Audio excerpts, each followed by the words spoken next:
Kia ora, tēnā tātou, tāpeta wehi taku ingoa. My name's Tāpeta Wehi, and my tribes, Taitanga Māhaki and Nai Tūhoi, Te Whānau Apanui, Te Whakatohea. Te Waka Huia, well, Te Waka Huia, my mum and dad started Te Waka Huia off from the time when we left Gisborne in 1981.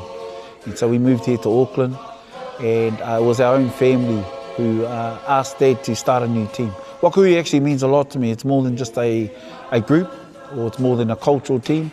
It's actually a family, it's a living legacy, and it's the coming together of all tribes, all the tribes who are based here in Auckland. That's why Dad started this team, to bring in all the people and using haka as a vehicle to learn our history, our narratives, and to share them with the world.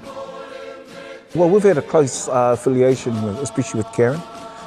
We love her dearly. She's had a lot to do with Mum and Dad. Mum and Dad have both passed on. And so, I mean, we've probably had about a 30-year relationship when we first came together. And you're right, it's the bringing together of two cultures, actually. You've got the choir, and then you've got our side, which is the Māori kapa haka, taha Māori. The fusion of both cultures together, which is, something that you don't see a lot. And, I've seen some of our choir teams go overseas now, and they're starting to mix in a lot of this taha Māori stuff, which I think is awesome. I mean, it's all about bringing the two cultures together and sharing our culture, Aotearoa, New Zealand, with the rest of the world.